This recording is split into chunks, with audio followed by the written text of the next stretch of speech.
des factures via l'optimisation des taxes, factures d'électricité. Donc un webinaire organisé par les CCI d'Auvergne-Rhône-Alpes avec le partenariat de l'ADEME. Donc nous serons une quarantaine de personnes aujourd'hui.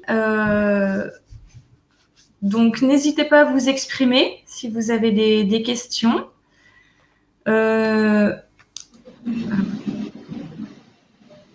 Si ça veut bien fonctionner. Donc je voulais juste vous dire un petit mot sur le programme qui est donc un programme régional en lien avec l'énergie et à destination de toutes les entreprises de la région. Donc ce matin, on vous propose un petit webinaire. Il y en a eu d'autres et on vous présentera également le programme des prochains événements. Sachant que nous avons également prévu de faire des ateliers, donc plutôt un format technique de 3 heures, 3 heures et demie, format collectif.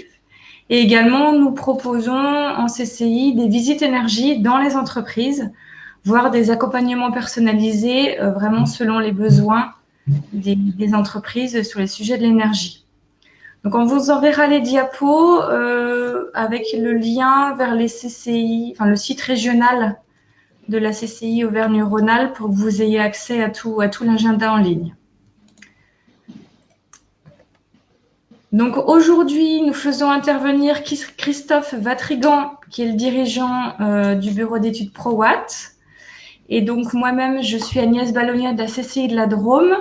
Et ma collègue Clémentine Corgier de la CCI du Beaujolais interviendra également.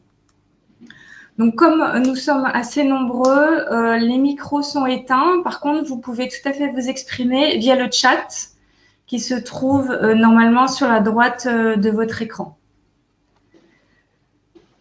Voilà, donc je vais tout de suite passer la main à Christophe. Alors, si ça veut bien fonctionner.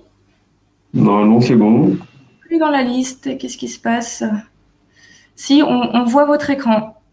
Je vous laisse mettre en grand les diapos, le diaporama. Voilà.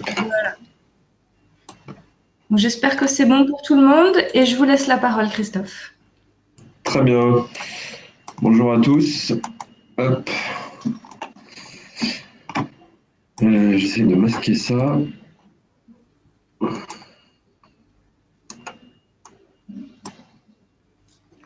Tant pis, on fera comme ça.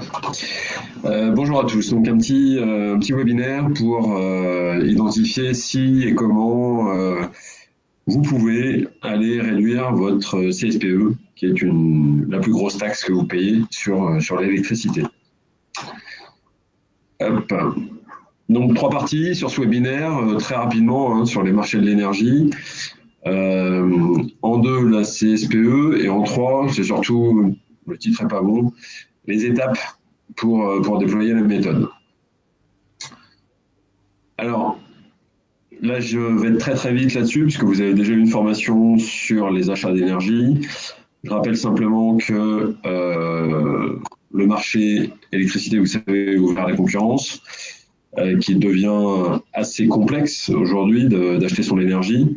Il y a beaucoup d'offres différentes, beaucoup de façons d'acheter. Ça devient extrêmement compliqué. Donc, il faut être assez vigilant. J'ai repris une petite cartographie là, des différents fournisseurs. Donc, vous avez ceux qui font du gaz, ceux qui font de l'élec et ceux qui font les deux, qui sont au milieu, qui sont capables de fournir les deux énergies. Alors, quand on achète l'énergie, c'est comme quand on achète n'importe quoi. La bonne question, c'est déjà de bien définir son besoin. Donc, faire attention, bien connaître ses volumes de consommation, mensuels et annuels. La durée contractuelle, ça peut être 1 an, 2 ans, 3 ans maximum. Ça peut aussi être sur des marchés spot, sur des plus courtes durées, au clic. Il y a énormément de façons. La structuration de l'achat, justement, en une fois ou en plusieurs fois. Sur quel type de prix vous partez, indexé ou fixe. Ça dépend si vous voulez de la visibilité ou si vous voulez jouer pour essayer de trouver des meilleurs prix. Les engagements de volume, un peu moins vrai en élec, mais ça peut jouer. Les services associés, par exemple la valorisation des des C2E, les ajustements du TURP sont censés être faits par les fournisseurs. Et puis l'image à tenir, ça c'est quand il peut y avoir des décisions d'acheter de l'électricité dite verte avec une garantie qu'elle est produite par des énergies renouvelables. Pas forcément celles que vous consommez, mais le volume équivalent. Petit dernier point là-dessus sur les achats d'énergie, possibilité pour les gros consommateurs de différencier les contrats de distribution et les contrats de transport. Donc c'est les contrats carte ou carte, et de passer un contrat direct avec Enedis et ou RTE, ce qui peut être une voie d'optimisation. Alors recherche faite, la CSPE finalement n'est pas vraiment en lien avec ça, puisque c'est votre fournisseur, tandis que c'est une taxe qui est le collecteur de la CSPE, c'est le fournisseur d'électrons, pas le fournisseur de transport. Voilà, Christophe, je suis allé assez vite là-dessus. Sur comment choisir le bon fournisseur d'électricité, j'imagine qu'il faut demander des devis commerciaux. Alors, c'est pour ça que j'avais mis ça, c'est que la première étape, c'est de bien connaître son besoin. D'accord, avec tous ces éléments-là qui sont sur ce transparent, bien connaître son besoin, ses profils de consommation, les évolutions à venir. Et après, il faut consulter. Ce qui est très compliqué, c'est que si vous consultez 4 fournisseurs, vous aurez 4 réponses différentes et la plupart du temps, elles ne répondront pas à votre cahier des charges. Donc, il y a un gros travail de remise à niveau. Et pour comprendre aujourd'hui ce qu'il y a dans les offres électriques, c'est vite assez compliqué. Donc, ça demande d'y passer beaucoup de temps. On a coutume de dire qu'aujourd'hui, un client ou un industriel, par exemple, qui achète son énergie après avoir fait un tour de consultation, qui signera, il ne sait pas vraiment ce qu'il y a dedans. Il y a trop d'éléments. Je ne suis pas rentré dedans parce qu'il y a déjà eu un webinaire, mais entre les marchés de capacité et toutes les composantes qui peuvent exister, toutes les façons qu'il y a d'acheter de l'énergie, c'est assez compliqué de comparer un prix à l'autre. Il faut vraiment savoir ce qu'il y a dedans. Donc la première étape, c'est de bien connaître son besoin. Sur cette base-là, vous pouvez commencer à avancer. J'ai répondu à votre question, Agnès ? Oui, je pense. D'accord. Donc, le sujet... Pardon, juste pour signaler aux participants, utilisez le chat plutôt que les questions. C'est plus confortable en termes de rendu.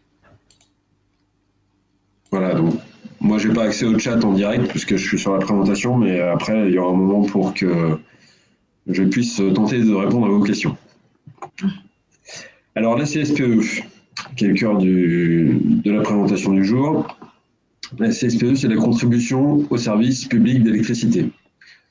Elle est payée par tous les consommateurs, elle est collectée par les fournisseurs et elle sert à deux choses principalement. C'est à payer les énergies renouvelables. Vous savez, quand vous avez des tarifs préférentiels de rachat sur le photovoltaïque ou sur l'éolien, l'argent, il faut le trouver quelque part, donc c'est la CSPE qui finance ça. Et puis, elle finance aussi les obligations d'achat, donc là, qui est plus en lien avec la cogénération, par exemple. Le tarif de la CSPE, il est de 22,50 € hors TVA par mégawattheure. Il faut savoir que la TVA s'applique... Il faut savoir que la TVA s'applique sur les taxes, hein. C'est un peu la magie du système.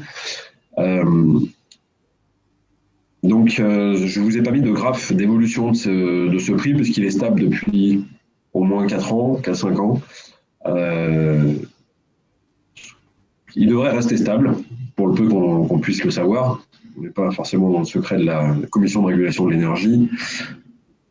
En revanche, il faut savoir qu'à 22,50 € du mégawattheure, il ne couvre pas ce qu'il doit couvrir. On a un écart entre les dépenses liées à ce que doit couvrir la CSPE et ce qui est collecté aujourd'hui. Et comme il y a un certain nombre de taux réduits, c'est l'objet du webinaire, cet écart risque de se creuser. Donc il y a bien un moment où il est probable que cette CSPE va être amenée à augmenter.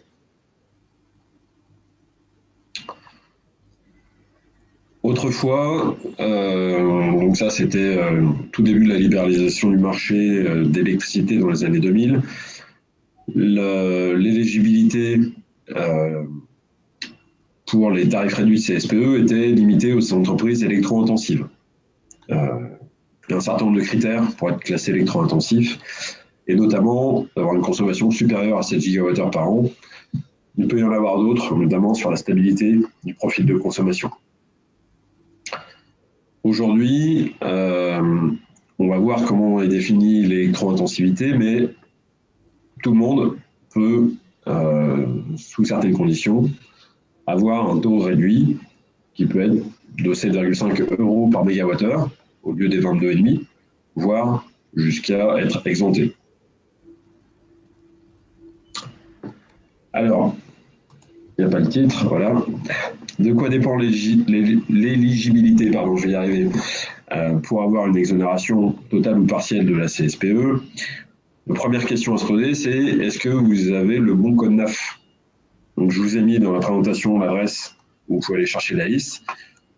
Le plus simple, c'est d'avoir cette référence, c'est-à-dire que si votre code NAF, le début de votre code NAF commence par un chiffre compris entre 0,5 et 39, déjà vous répondez à ce premier critère.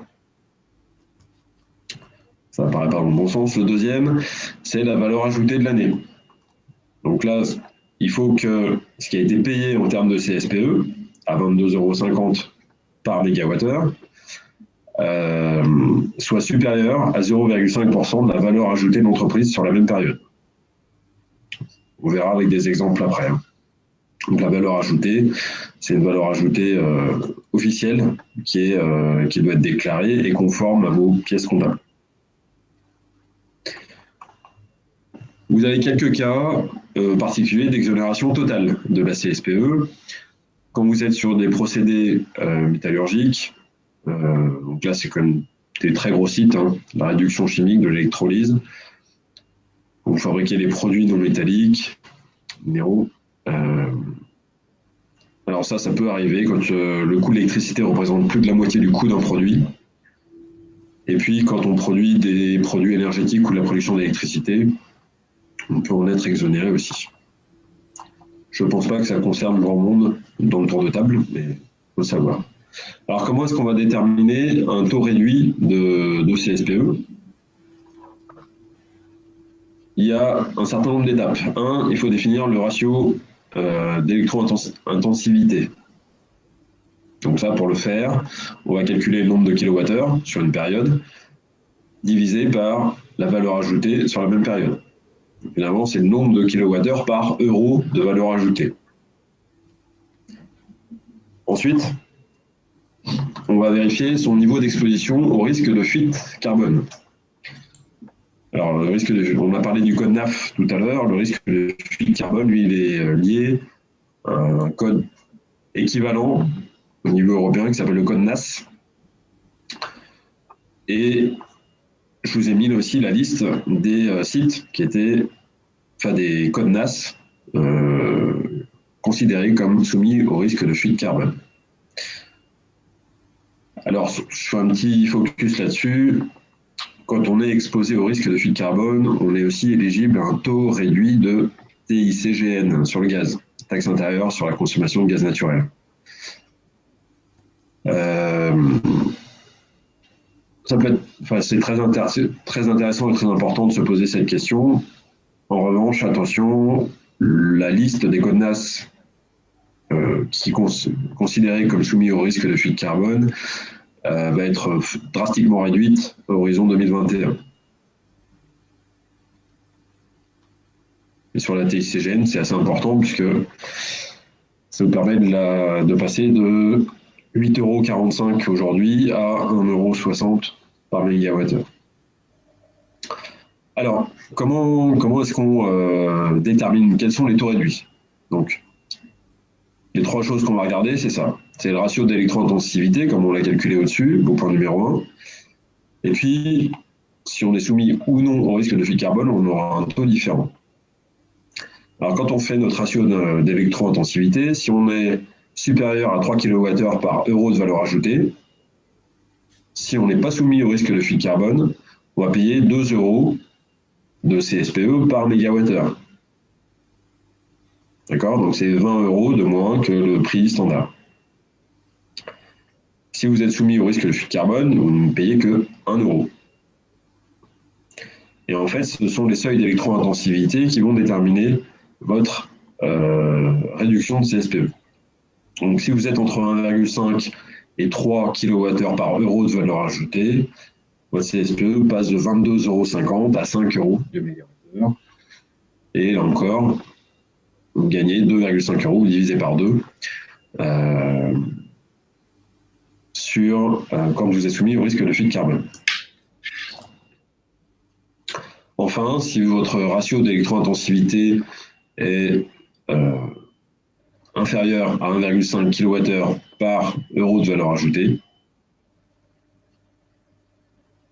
là vous avez un taux, c'est celui qu'on rencontre le plus souvent, qui est à 7,5 € par mégawattheure. Et qui passe à 5,5 si vous êtes soumis au risque de fuite carbone. D'accord? Donc c'est un peu ce tableau qui fait foi. Une fois que vous avez vérifié votre éligibilité en termes de code NAF et que vous avez calculé votre seuil d'électro-intensivité, vous pouvez vous positionner dans ce tableau.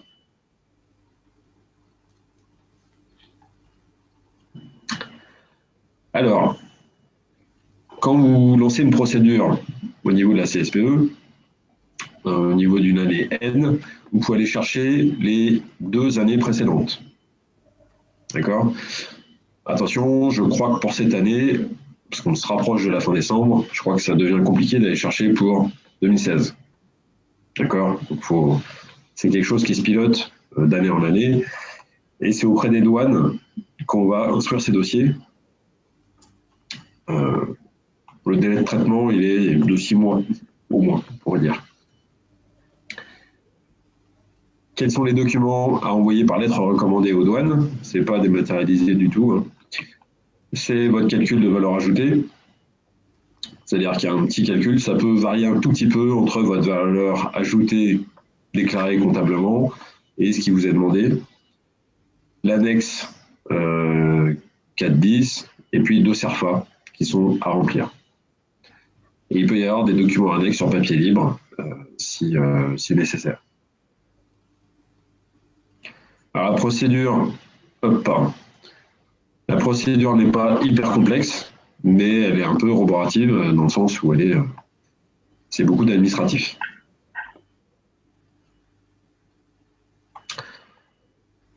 Alors, je vais vous proposer 2 exemples.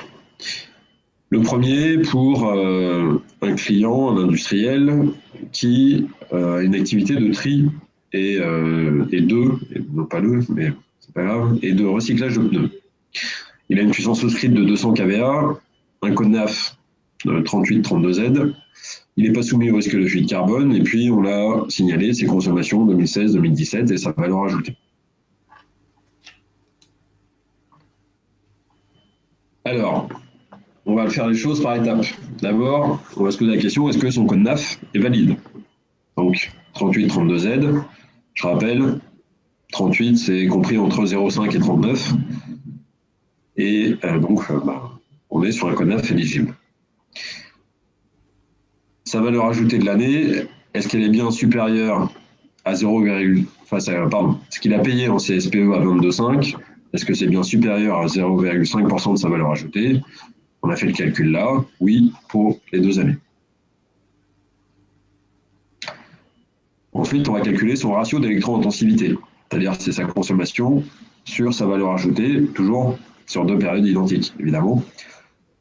Donc, pour 2016 et pour 2017, on voit qu'on a 0,46 et 0,29. Il n'est pas exposé au filtre de carbone. Donc, son ratio d'électro-intensivité est inférieur à 1,5 kWh par euro de valeur ajoutée. Donc, vous vous souvenez, c'est ce tableau. Donc, on se situe dans cette case-là. Donc, il a une CSPE réduite qui est possible à 7,5 € par mégawattheure. et il va avoir un montant reversé de entre 4 800 et 5 700 euros. C'est quand même 16% de sa facture. D'accord? Ce n'est pas un très gros consommateur ici, mais c'est 16% de la facture en moins. Alors, ça, c'est ce qu'on peut aller récupérer sur les années précédentes. Une fois que vous avez fait la démarche, vous devez en avertir votre fournisseur qui après va déduire, va appliquer directement le niveau de CSPE réduite sur vos prochaines factures. Et c'est votre fournisseur qui est le collecteur de la taxe. Alors vous n'êtes pas obligé d'avoir d'attendre d'avoir un retour des douanes pour prévenir votre fournisseur que vous avez entamé la démarche pour avoir une CSPE réduite. Attention quand même, parce que si vous faites une déclaration un peu trop vite, et si ce n'est pas certain, vous allez avoir une CSPE réduite un temps et vous pouvez avoir un rattrapage ensuite. D'accord? Quand même se prémunir de ça, ça peut faire des à-coups de trésorerie assez désagréables. Deuxième petit exemple, un client un peu plus gros dans la plasturgie, avec une puissance souscrite de 550 kVA, le code NAF qui est écrit, et puis des consommations annuelles et des valeurs ajoutées qui sont indiquées là. Lui non plus n'est pas soumis aux fuites de carbone. Quand on prend le code NAS de ce client et qu'on va le chercher dans la liste, il n'y est pas. Alors, même procédure, hein. Là, le code NAF, il est valable, dès qu'on prend entre 0,5 et 39. On est bien supérieur à 0,5% de la valeur ajoutée en termes de CSPE. Et on est sur des seuils d'électro-intensivité qui sont à 0,74 ou 0,96 selon les années. Alors là, même cas de figure, on est là aussi sur une CSPE réduite à 7,5 euros par mégawattheure. Du coup, j'en profite pour répondre à une question. C'est bien la CSPE qui, au lieu d'être à 22,5, est appliquée à 7,5. C'est pas la différence des deux, parce qu'il y avait une question en ce sens. Exactement. Et la différence des deux, en revanche, c'est ce qui lui est reversé. D'accord? Voilà. Alors, plus on est gros client, plus on a, en général, un prix au mégawattheure qui est optimisé. Parce qu'il y a un effet de volume. Donc, en général, la part de la CSPE est plus importante sur les gros clients, sur les consommateurs un peu plus importants que sur les plus petits. D'accord? Sachant que ce qui compte le plus quand on achète son électricité, c'est un petit peu le volume et c'est beaucoup le moment où on l'achète. Je vous ai fait grave des courbes, des cours, etc. Ce n'était pas l'objet. Mais voilà. Donc, on se rend compte ici que c'est des montants vraiment non négligeables et que c'est des choses auxquelles il faut faire très attention parce que avant de générer 30 000 euros d'excellent brut d'exploitation dans une activité, il faut un peu de temps. Donc, si on peut le récupérer, c'est mieux. Comment avancer sur votre site? Alors, toujours étape par étape, j'aime bien. Est-ce que votre CSPE est récupérable? Première réponse, je ne sais pas. Bon, maintenant, vous savez, grâce à cette formation, vous avez les éléments, en tout cas, pour aller creuser, pour voir s'il y a quelque chose à faire. Si, de par votre code NAF ou de par, c'est surtout le code NAF, vous n'êtes pas éligible, ok, il n'y a pas de CSPE, mais enfin, il n'y a pas de CSPE réductible, mais qu'elle soit réductible ou pas, de toute façon, on ne peut plus ne pas travailler sur la réduction de ses consommations d'énergie. D'accord? Alors, si votre CSPE est réductible, c'est pas pour ça qu'il ne faut pas travailler sur la réduction de vos consommations d'énergie, mais après, vous pouvez choisir. Est-ce que vous vous occupez en interne de monter le dossier? D'accord? Attention, parce que tous les ans, il faut renvoyer un certain nombre de documents administratifs aux douanes pour valider le maintien du taux réduit. Et puis après, vous pouvez avoir une assistance ou un suivi dans la durée. Nous, on le fait par exemple, il y en a d'autres. Et ça peut se faire de façon ponctuelle, une fois. ou de façon plus régulière avec un suivi dans la durée. D'accord ? Sachant que, de façon générale, vos contrats d'achat d'électricité, il faut que vous les suiviez en interne ou par biais d'une prestation, parce qu'il y a la CSPE, c'est une chose, mais vous avez aussi le TURP, donc c'est les coûts de transport qu'il faut ajuster, ou veiller que votre fournisseur les ajuste bien, parce que ça évolue régulièrement. Il peut y avoir d'autres taxes régionales notamment, et puis il peut y avoir des erreurs sur vos factures. Enfin voilà, il faut y passer du temps ou missionner quelqu'un pour vous aider à le faire, parce que ça devient extrêmement crucial. Une dernière page pour vous dire qui je suis. Je suis rapide, c'est pas l'objet du webinaire. Simplement, je suis le patron d'une structure, ProWatt Energy 3, qu'on a créée en 2005, qui travaille sur les achats d'énergie, sur la réduction des consommations d'énergie et sur la mise en œuvre de contrats de performance énergétique. Surtout dans la santé, enfin surtout dans l'industrie et la santé principalement. Et là, vous avez mes coordonnées. Je ne vous mets pas ma photo, vous m'avez déjà vu pendant une demi-heure. Je pense que ça vous suffit. Voilà, yes. Parfait. Merci pour cette présentation. Alors, je vous propose de passer aux questions parce qu'il y en a plusieurs qui sont arrivées, mais je pense que c'est plus simple de les regarder maintenant. Donc, on l'a dit, le taux de CSPE, c'est bien un taux réduit qui remplace le taux classique de 22,5 € hors taxe par mégawattheure. Ensuite, il y a le cas particulier d'un traiteur de surface, alors qui a un code NAF de 2561Z. Sauf qu'a priori, il ne serait pas concerné. Et c'est à eux de dire à la douane si la partie qui sert à électrolyser est exonérée.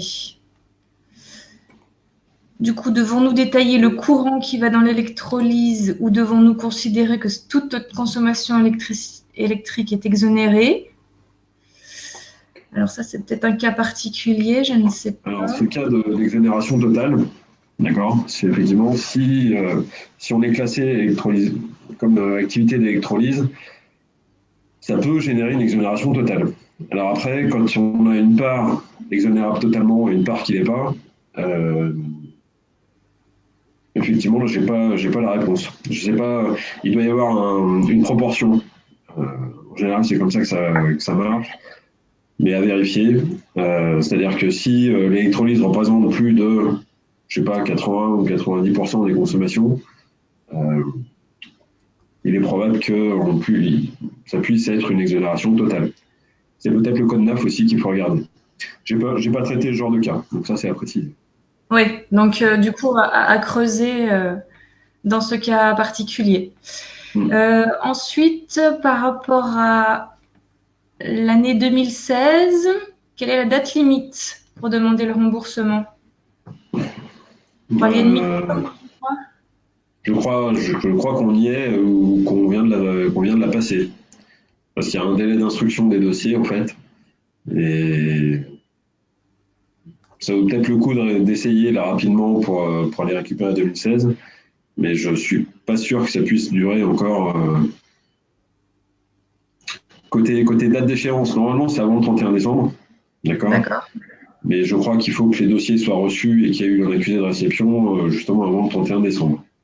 Donc, ça veut dire que si vous l'envoyez le 31 décembre, ça sera trop tard. Et ça peut dépendre aussi des douanes. Donc j'ai un peu de mal à me donner une réponse absolue. Oui. Ce qu'on peut faire, c'est on indiquera peut-être les coordonnées des services de la douane qui sont à Lyon, si je ne me trompe pas. Oui. Pour éventuellement avoir confirmation s'il y a des entreprises qui sont concernées. Mais là, a priori, ça devient très, très urgent. C'est ça. Voilà. Alors, je continue les questions. Comment est calculée la valeur ajoutée? Donc ça, c'est un élément comptable? C'est un élément comptable. Ça, il faut se rapprocher de votre service comptable qui va vous dire, qui va vous donner la valeur ajoutée. Là où ça peut être complexe, c'est quand vous avez un exercice qui est décalé. C'est-à-dire que si votre exercice est décalé, il faut que vous calculiez la CSPE que vous avez payé sur la même période que votre exercice comptable. D'accord? Donc ça peut créer un décalage par rapport à la règle qui est l'année calendaire. Oui. Dans tous les cas, les demandes auprès des douanes, c'est qu'elle est sur l'année du 1er janvier au 31 décembre. C'est aux entreprises de se caler sur cette période-là.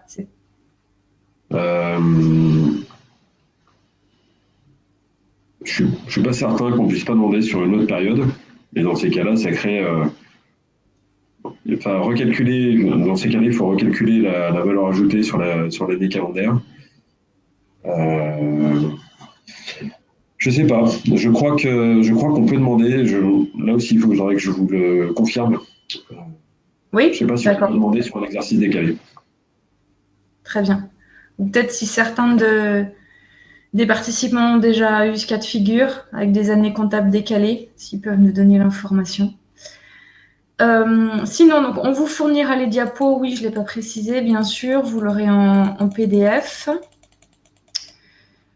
Une personne a trouvé un simulateur en ligne.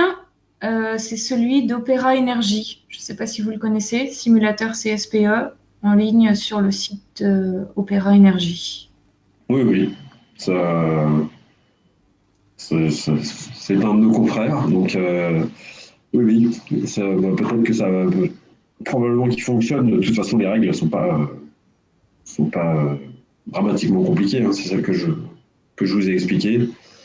Oui, voilà, ils ont dû automatiser le calcul. Nous aussi, on a un petit tableur Excel sur ces questions-là qu'on peut utiliser facilement. Ensuite, il y avait une question sur vous, ProWatt. Donc, vous êtes présenté. Alors, quelqu'un a parlé d'exonération de CSPE, mais ça, vous en aviez parlé tout à l'heure. Ensuite, si une entreprise demande un taux réduit et que par la suite, le ratio CSPE sur valeur ajoutée ne donne plus droit au taux réduit, est-ce que les douanes vont s'en rendre compte? En fait, c'est régulariser, en fait.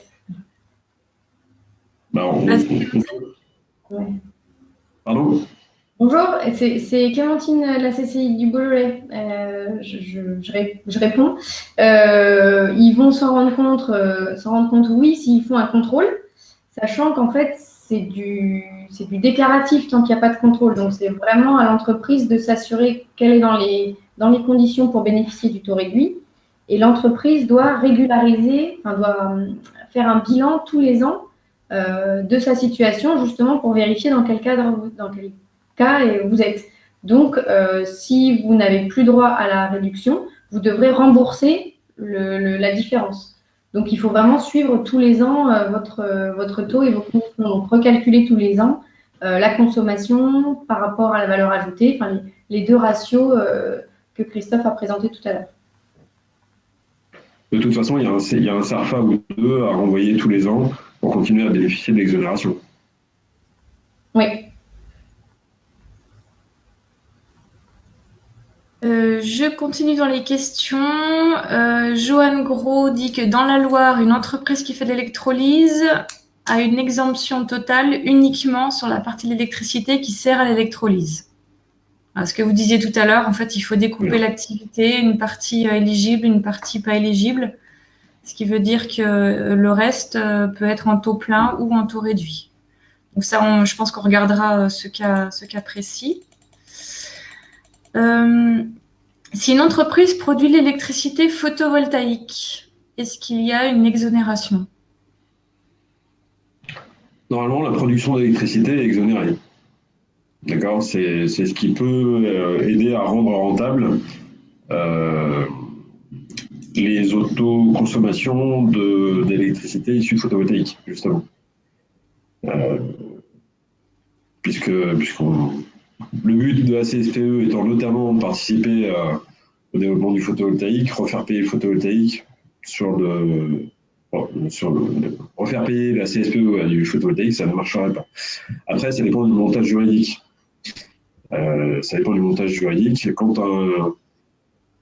Quand un client autoconsomme son électricité, là-dessus, il ne paye pas de CSPE. Et ça dépend de l'objet de l'entreprise, en fait.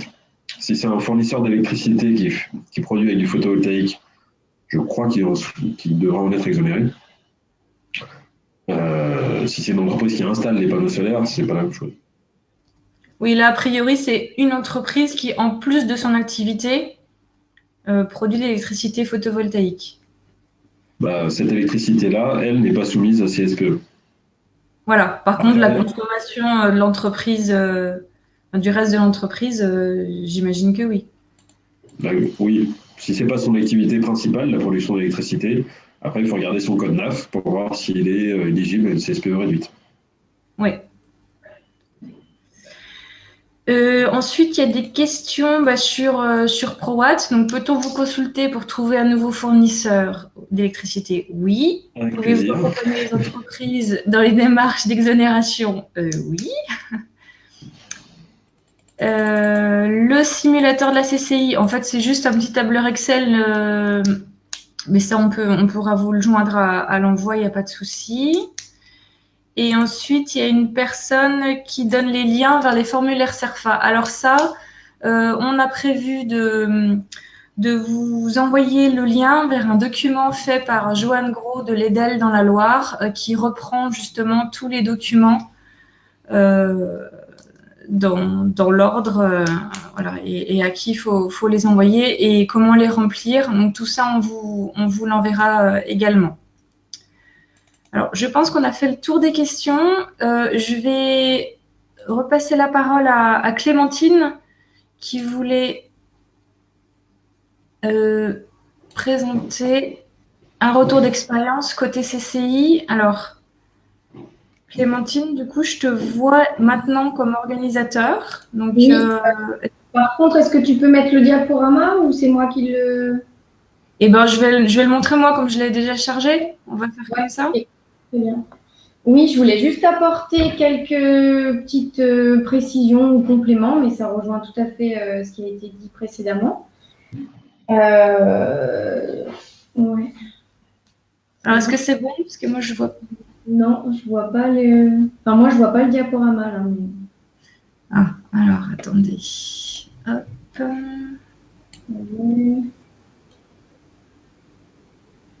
Ouais, on voit ton écran. Vous voyez mon écran, donc je le mets en grand? Ouais. Ah, c'est bon? Ouais, c'est bon.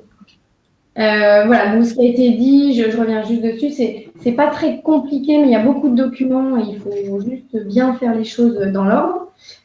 Si vous faites votre dossier directement, donc vous l'envoyez auprès des douanes, il ne faudra pas être surpris. En général, vous n'avez pas d'interlocuteur direct qui va suivre votre dossier, vous n'avez pas de nom ou de contact à appeler. Souvent, c'est une adresse mail générique. Mais voilà, ça ne veut pas dire que le dossier n'est pas suivi, c'est juste voilà, des procédures un petit peu longues aux douanes.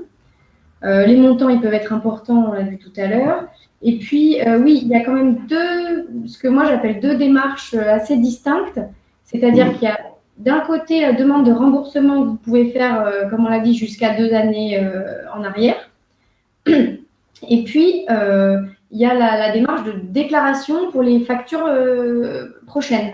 Donc, vous pouvez très bien demander le remboursement, mais pas forcément avoir les factures d'après qui vont être au nouveau taux. Donc voilà, il y a deux choses à faire en fait un peu en complément, deux choses différentes. Sur les délais, donc pour la déclaration pour vos prochaines factures, c'est-à-dire que vous faites le calcul de votre consommation, des ratios, vous estimez que vous avez droit au taux réduit de 7,5 € par mégawattheure. Vous envoyez cette déclaration avec les formulaires CERFA qui vont bien aux douanes et copier à votre fournisseur. Et à partir, dès la facture du mois d'après, vous avez le nouveau taux réduit. Donc ça, c'est important, ça peut être mis en place assez rapidement. Par contre, pour la demande de remboursement, c'est ce qu'on disait tout à l'heure, c'est là où c'est un petit peu plus long, parce que là, il y a vraiment une instruction des douanes. C'est dans ce sens-là où les deux choses sont différentes. C'est une demande de remboursement avec une instruction de la part des douanes, ou juste, entre guillemets, une déclaration de votre part qui dit j'atteste, je déclare que j'ai droit au taux réduit. Donc ça, c'est voilà, le remboursement est un petit peu plus long. Voilà, tu peux passer. J'avais remis aussi un cas d'une entreprise. Voilà, c'est un exemple d'une entreprise qui travaille dans le secteur travail des métaux. Ils fonctionnent en 3-8, une trentaine de salariés. Ils avaient un budget d'électricité d'à peu près 100 000 euros hors TVA par an. Et ils ont pu passer à un taux réduit de 7,5 au lieu des 22,5. Et ils ont demandé un remboursement pour les 2 années 2016 et 2017, donc ce qui représentait quand même 30 000 euros par an. Enfin, 30 000 euros pardon, au total. Et pour les années prochaines, donc enfin, 2018, 2019, etc., ça leur fait à peu près une économie de 15 000 euros par an s'ils restent dans les mêmes cas, voilà, les mêmes ratios de valeur ajoutée et de consommation. Voilà. Pour ces procédures, je voulais préciser quelques petits points auxquels il fallait bien faire attention, notamment de bien vérifier que toutes les conditions énoncées. Et j'insiste aussi sur le fait que le code NAF est important, évidemment, mais pas uniquement. C'est-à-dire que les douanes ne regardent pas que le code. Il faut vraiment que vous ayez une activité industrielle. C'est-à-dire que si vous avez un code NAF qui est dans les bonnes cases, donc entre 0,5 et 39, mais que votre activité n'est pas industrielle, que en fait c'est plus du commerce, etc., les douanes peuvent refuser votre taux réduit. Donc il faut bien, il faut vraiment avoir une activité industrielle et il faut le justifier. En général, les douanes demandent un descriptif de votre activité, des schémas ou une note qui précise quelle est votre activité. Pour que ça se passe bien, il faut évidemment fournir un dossier complet. Donc, prenez le temps de grouper vraiment toutes vos factures, de vraiment tout calculer. Si vous avez un doute sur l'activité, le taux, etc., n'hésitez pas à aller voir directement, essayer de vous faire confirmer les choses directement par les douanes. Et puis, un des CERFA, qui est l'attestation, c'est ce que je disais tout à l'heure, c'est vraiment une déclaration de votre part. Donc là, quand vous envoyez cette déclaration, il n'y a pas de contrôle. Donc, assurez-vous bien d'être dans les bons critères pour ne pas avoir de mauvaises surprises plus tard, parce que les douanes peuvent effectivement faire des contrôles, et elles en font, au hasard sur certaines activités, et elles peuvent revenir plusieurs années en arrière et vous demander de rembourser si vous n'étiez pas dans les bonnes conditions pour avoir tout réduit. Donc, voilà, assurez-vous bien d'être vraiment sûr du taux que vous demandez. Et puis, dernière chose, voilà, on a parlé tout à l'heure, tous les ans, vous devez envoyer un bilan aux douanes qui récapitule les calculs de l'année précédente pour valider si vous êtes bien toujours dans ces conditions de taux réduit ou d'autres conditions. Donc, vous pouvez très bien repasser à un taux de 22,5 ou passer à un taux de 7,5 à 5, ou voilà, avoir différents cas de figure. Donc, c'est vraiment ce bilan qui va vous permettre de valider que vous êtes toujours dans les bonnes conditions et qui va vous faire régulariser, si besoin, la situation en positif ou en négatif. Donc, voilà, vous pouvez demander un remboursement, si c'est le cas, ou vous devrez payer le complément si vous n'étiez plus dans les bonnes conditions pour avoir ce taux. Voilà, tout ça se fait avec les CERFA 14, 317, 318, 319. On vous mettra tous les liens par la suite. Voilà, je crois que c'était tout pour les points de vigilance. Agnès, je te repasse la main s'il y a des questions. Oui, je voulais repasser sur les questions. Parce que j'ai vu qu'il y en a plusieurs qui se sont affichées. Ah, alors attendez, pourquoi je ne les retrouve pas? Pendant ce temps-là, je peux peut-être donner une petite précision sur un point. C'est que dans certains cas, je pense notamment à des établissements de santé, quand il y a un contrat de performance énergétique sur le site, la partie de l'électricité dont s'occupe le prestataire, si c'est lui qui l'a fourni, peut être exonéré en partie de CSPE. D'accord, c'est un montage un petit peu. Tout ce qui est scanner, IAM ne le sera pas. Et tout ce que le prestataire va traiter au niveau des CTA, des centrales de traitement d'air, des groupes froids, etc., ça peut faire l'objet d'une réduction.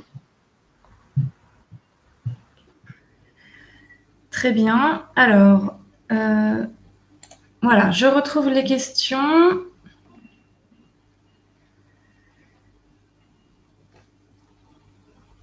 Donc, vous avez effectivement un formulaire CERFA spécial pour remplir la valeur ajoutée. La question sur l'aspiration. Donc là, c'est pour le traiteur de surface. Est-ce que l'aspiration industrielle servant à évacuer les vapeurs des bains d'électrolyse peut être pris en compte?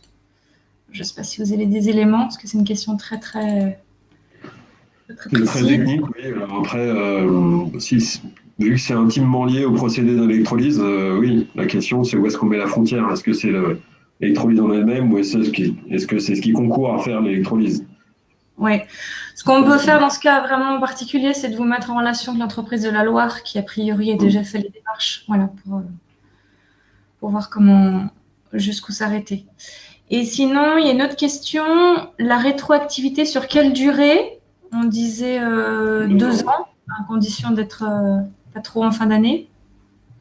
Normalement, jusqu'à fin décembre de l'année N, vous pouvez demander un remboursement de l'année N-2. Donc, jusqu'à fin 2018, vous pouvez demander le remboursement de 2016-2017, sachant, voilà, comme on disait tout à l'heure, que les délais de réception des douanes, si vous l'envoyez le 15 décembre, ça peut peut-être passer, mais c'est pas garanti. C'est pas garanti, tout à fait. Donc l'idée de demander confirmation en douane, donc a priori ça a été fait dans plusieurs cas. A priori ça dépend aussi beaucoup de l'interlocuteur, de ce que j'ai compris des échanges qu'on a pu avoir entre CCI. Et donc la personne qui posait des questions, on la mettra en relation avec quelqu'un de la Loire. J'ai bien compris que vous-même vous êtes dans la Loire. Voilà, bah écoutez, je pense qu'on a fait le tour des questions. Si vous en avez encore, il reste quelques minutes. Et puis on enverra un questionnaire aussi, donc si vous voulez qu'on revienne vers vous, il faudra nous le dire à ce moment-là. Voilà, tout à fait. Donc un petit questionnaire de satisfaction et on vous demandera si vous voulez qu'on vous recontacte. En tout cas, je vous remercie pour votre attention à tous. Merci à nos intervenants, à Christophe, à Clémentine.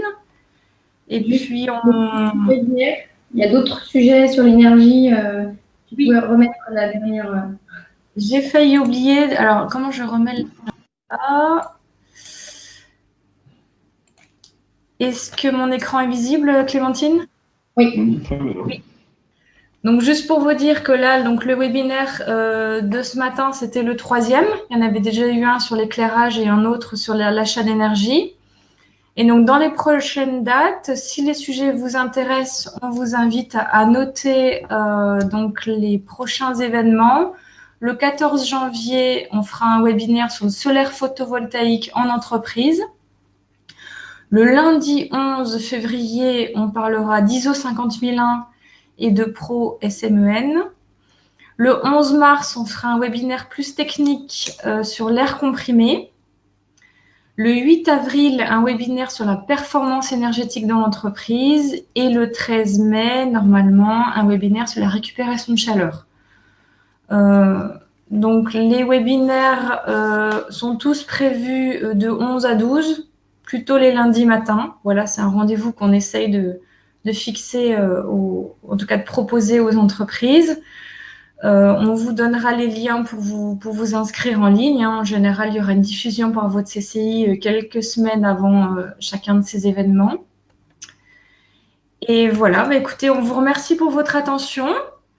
Et puis, on espère que ce webinaire a été clair pour vous et en tout cas vous a apporté des débuts de réponse par rapport à ces questions de taxes sur les factures d'électricité.